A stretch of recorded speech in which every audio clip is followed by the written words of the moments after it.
Salut les développeurs et bienvenue dans cette nouvelle vidéo de notre formation en développement avec le langage de programmation Kotlin. On va attaquer dans cette vidéo un nouveau chapitre dans notre formation qui est les collections. Dans ce chapitre-là, on va parler des arrays qui sont un type de liste, les tableaux c'est-à-dire, et on va parler des collections en Kotlin, des listes, des mutable lists, les maps, les hash maps, etc. Donc il y a plusieurs types de listes dans Kotlin ou bien de collections dans Kotlin. Donc on va commencer simple avec un principe qu'on connaît normalement déjà dans plusieurs autres langages de programmation, même les langages de programmation procédurale, qui est les tableaux. On va commencer simple par les tableaux. On va apprendre comment déclarer des tableaux et comment les manipuler, c'est-à-dire remplir ou bien afficher le contenu d'un tableau. Donc, tout simplement, comme n'importe quel autre type, on va commencer par apprendre le syntaxe général. Pour déclarer un tableau, ça va être comme ça, var ou bien val. Donc, si vous n'allez pas modifier son contenu. Donc, un var, mon tableau, par exemple, on peut faire comme ça. Mon tableau. Et il va prendre une valeur. Normalement, le type ici doit être de type array. D'accord? Donc, et entre ces deux symboles, l'inférieur et supérieur, on va passer le type d'élément que ce tableau va contenir. Par exemple, on met int. Donc, mon tableau va prendre comme valeur ici array et on va passer ici le size, c'est-à-dire la taille. Donc, il est un tableau de type int de taille 5 et on peut l'initialiser directement.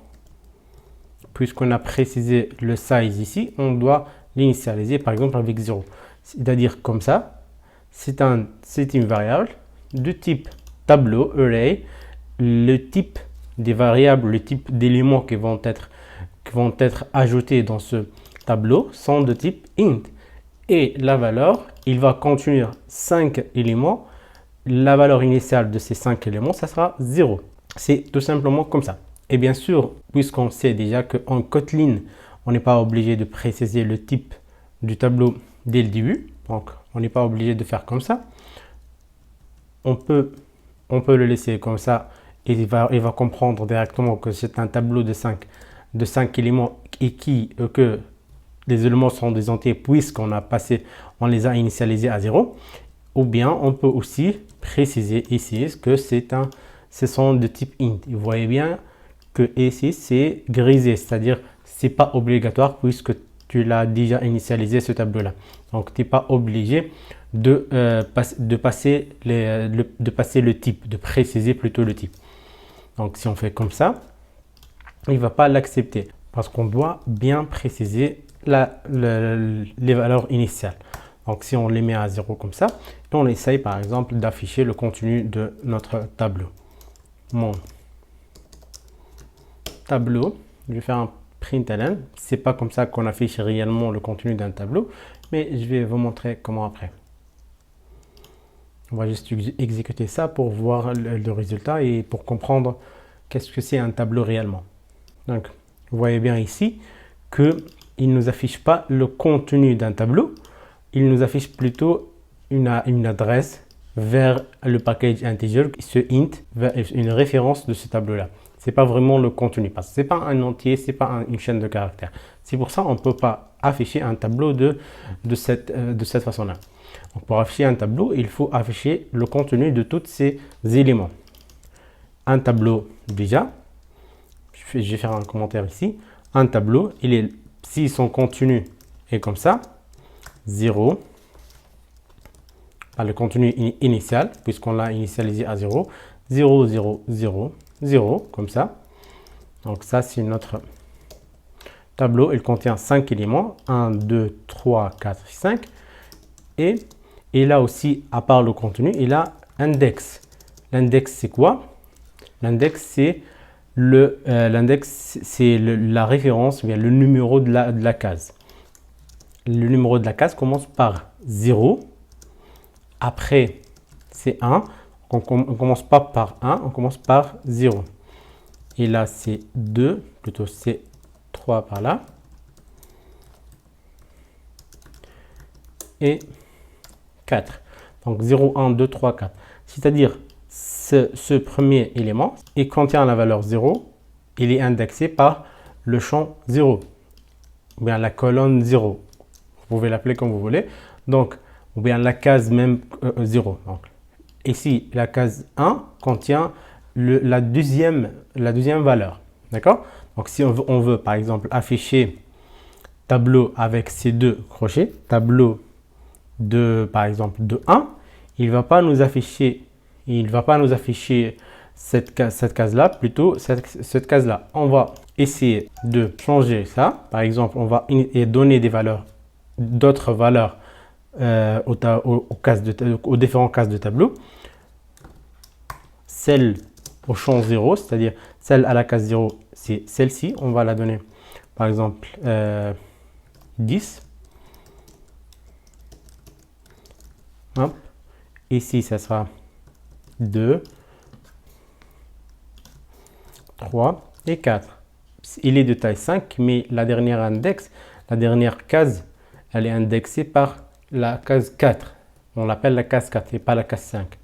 Donc, par exemple, ici, on met 30, 40 et 50. Si on essaye d'afficher le contenu de la case 1, il va nous afficher 20. Pourquoi? Parce que la première case, c'est la case 0, l'index 0. Donc, vous voyez bien ici que c'est 20. D'accord? Donc, c'est comme ça qu'on affiche le contenu d'un tableau. On doit afficher toutes les cases. Ici, on a rempli le tableau, c'est-à-dire on a passé les différentes valeurs du tableau. Maintenant, si on veut afficher toutes les cases, on doit faire 5 println. On commence par 0, 2, 3 et 4. Donc, on l'a initialisé, on l'a initialisé ici avec la valeur 0. Mais ici, ce qu'on a fait, c'est qu'on a rempli le tableau. Chaque case, on a donné une valeur à chaque case. Ici, on a affiché le contenu du tableau. Donc, ce qu'on va faire ici, c'est qu'on va exécuter ça.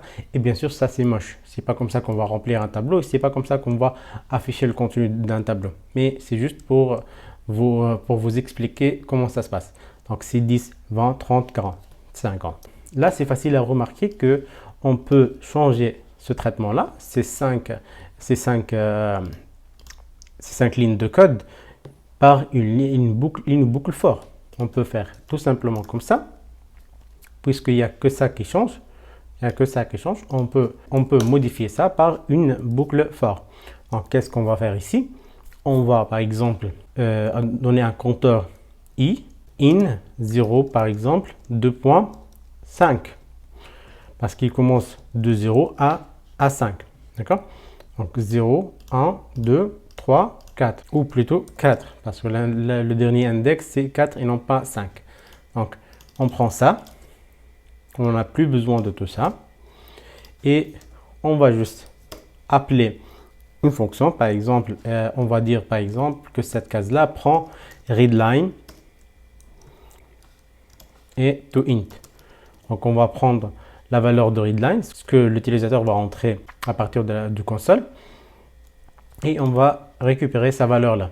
Et on peut ajouter bien sûr un petit message ici. Entrer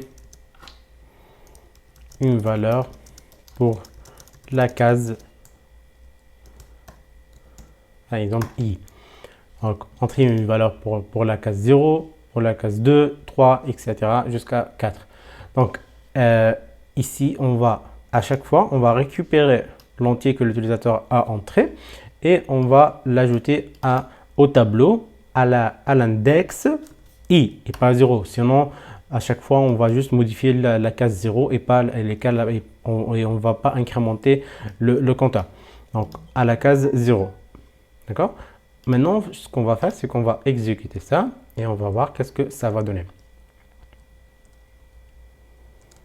Donc, entrer la valeur pour la case 0. Je vais mettre 12, 13, je vais écrire n'importe quoi. Hop. Donc là, vous voyez bien, 12, 13, 74, 73 et 90, les valeurs que j'ai entrées pour chaque case. On les a affichées ici. On peut aussi améliorer notre code d'affichage, on peut bien sûr virer tout ça et on peut prendre la même boucle pour l'affichage.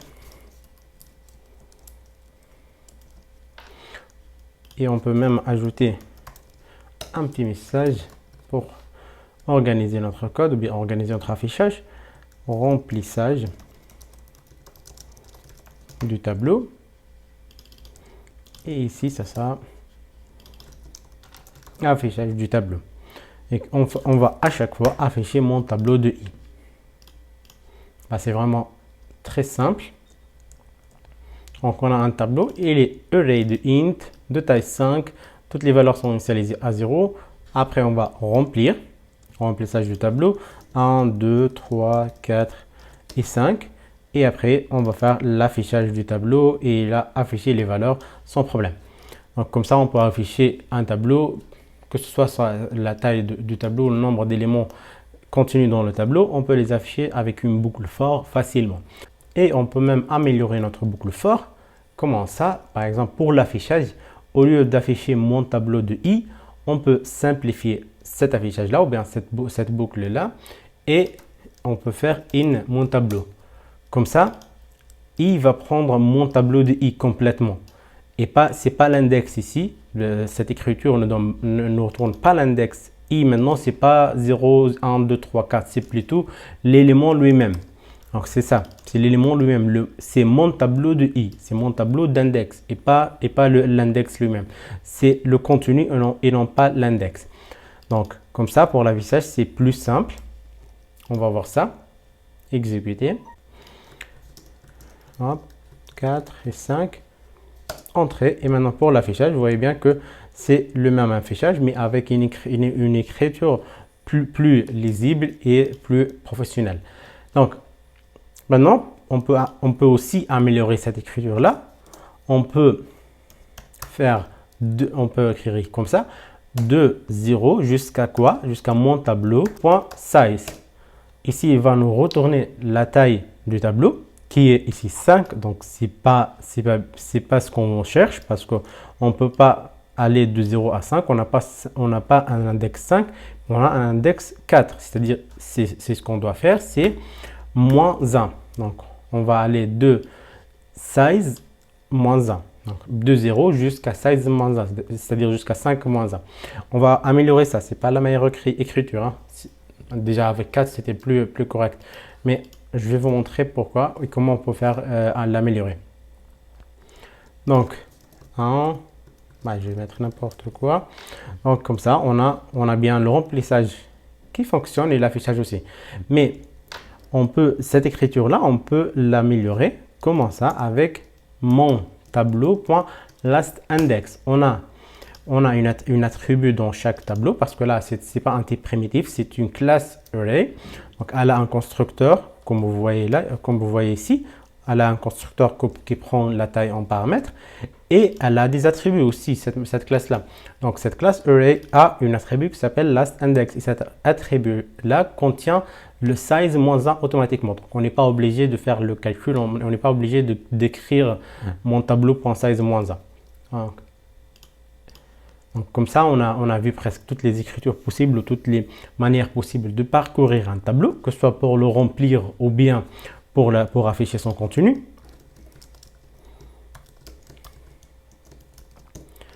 Et maintenant, je vais vous montrer comment initialiser un tableau autrement. Si vous voulez par exemple initialiser un tableau, vous ne pouvez pas utiliser tout simplement un array de cette façon-là. C'est-à-dire vous ne pouvez pas l'initialiser comme ça par exemple, virgule 1, virgule 2, virgule 6, virgule 7. Vous ne pouvez pas faire ça. Si vous venez du monde de Java, dans Java, c'est comme ça qu'on initialise un tableau. Pas exactement avec new, etc. Mais c'est dans des accolades comme ça. Mais en Kotlin, non, on doit passer une seule valeur ici pour l'initialiser et tout le contenu ou bien toutes les cases vont avoir cette valeur initiale. D'accord? Mais pour remplir un tableau réellement en Kotlin, on ne va pas utiliser la classe array directement, mais on va l'utiliser de cette façon-là. Array of et ici on passe string. Array of, cette fois-ci, c'est pas array, c'est pas la classe, c'est une fonction. et c'est elle qui crée le tableau avec les éléments que je vais passer. Donc array of int, et cet array là va prendre en parenthèse les valeurs initiales. Par exemple, je peux passer 2, 5, 18, n'importe quoi, je vais mettre n'importe quoi, et 20. D'accord? Donc on l'a initialisé avec quelques valeurs ici, et maintenant on n'est pas obligé de le remplir puisqu'on l'a déjà rempli. On a initialisé ces valeurs directement en les passant en parenthèse ici. Donc ce sont les valeurs initiales pour chaque case. La première case, c'est-à-dire la case 0, 2, 5, 18, etc. La case 4, qui est le last index, était initialisée à 20. Donc on va exécuter ça, on va regarder qu'est-ce que ça va nous donner. Donc ici, affichage du tableau, 2, 5, 18, 19 et 20. Donc on les a initialisés directement. Bien sûr, vous pouvez le comprendre. On n'est pas obligé de passer int ici parce que déjà les valeurs sont désentées et Kotlin peut faire la différence. Il peut comprendre quoi mettre comme type. Pour le moment, on a passé que des entiers. On peut aussi faire pareil. Je ne vais pas chercher des noms pour remplir ça, mais je vais ABC, DEF, KL, etc. Je ne vais pas mettre tout l'alphabet, mais c'est juste pour vous montrer qu'on peut avoir un tableau avec des strings. On peut même préciser le type ici, mais c'est pas du tout obligatoire. Et bien sûr, on peut l'afficher de la même manière. C'est pas un problème. Là, l'élément va comprendre que c'est un string directement. On n'est pas obligé de le préciser aussi. Donc, de cette manière-là, on peut afficher le contenu. Vous voyez ici, la taille du tableau n'est plus 5. Ce n'était pas un souci pour nous puisqu'on n'a pas précisé la taille. On n'a pas fait de 0 jusqu'à 5. Et comme ça, quand on change la taille du tableau, on sera obligé de revenir sur nos boucles et changer la taille. En utilisant cette méthode-là, c'est plus facile à manipuler, surtout quand on change du code de temps en temps. Donc, comme ça, on peut déclarer un tableau, afficher un tableau plutôt. On peut aussi afficher un tableau, on peut aussi déclarer un tableau d'une autre manière. Par exemple, mon tableau 1, ou bien mon tableau 2 plutôt, mon tableau 2. Il peut prendre des valeurs mixtes, c'est-à-dire 1, 2, et après A, B, C. Et après, là, on a int, on a un string, et on peut aussi passer, par exemple, 2.4, c'est-à-dire un double. Donc, il n'y a aucun souci. On peut faire un tableau mixte et on peut l'afficher sans aucun souci. Ok. Donc, il n'y avait aucun problème. Donc, 1, 2, ça désentait des chaînes de caractères et de double aussi. Il n'y avait pas de problème. Ok. Donc là, je vais aussi essayer de déclarer quelque chose d'autre. Par exemple, var mon tableau 3, on a vu qu'on peut faire comme ça, array of, on passe des entiers, mais on peut aussi, et pour préciser le type d'élément, on peut faire comme ça. Donc, mais aussi, on peut faire autrement, et dès le début, on peut dire que c'est int array of. Donc ça, c'est vraiment plus, moi je trouve plus lisible. C'est vrai qu'on n'est pas obligé d'écrire le type, mais c'est bien d'avoir quelque chose qui ne nécessite pas d'explication. Quand on regarde déjà le code comme ça, mon tableau 3 reçoit int array of. Je peux comprendre directement que c'est un tableau de array. Of ces valeurs-là, de ces valeurs-là. D'accord? Donc c'est comme ça qu'on déclare un tableau. On peut déclarer un tableau de cette façon-là. De cette façon-là aussi. On peut déclarer un tableau de plusieurs manières. Donc on peut le déclarer comme ça, ou bien comme ça. On peut lire son contenu comme ça, ou bien comme on l'a vu aussi, par exemple index, mais on fait 0, 2 points, mon tableau last index. Et comme ça, on sera obligé de faire mon tableau, comme ça, mon tableau de index. Et bien sûr, on peut ne pas faire ça, mais utiliser cette écriture. Il y a aussi une autre manière pour parcourir un tableau qui est vraiment intéressante. Ici, on prend l'élément directement, c'est-à-dire le contenu. Ici, on prend l'index. Mais si on a besoin des deux, on a besoin de l'index, mais on a besoin aussi de contenu. Et on ne va pas, pour avoir le contenu, utiliser cette écriture-là. C'est vraiment pas lisible. On veut utiliser une écriture plus lisible. Ce qu'on peut faire, c'est qu'on peut parcourir le tableau autrement. C'est de cette manière-là. On va faire élément, virgule, index, les deux. In quoi? Mon tableau, pas mon tableau seulement, mais mon tableau. Et with indexes, comme ça. Et je vais essayer de faire un println ici pour afficher, par exemple, c'est plutôt, je les ai inversés, index élément. Donc, mon tableau de index, comme ça, il va afficher le contenu. Et ou bien, on peut faire comme ça, case de points, par exemple, index égale, le contenu de la case index égale élément. Et je vais juste commenter ça pour ne pas avoir plusieurs éléments. On va juste voir le contenu de ce tableau-là.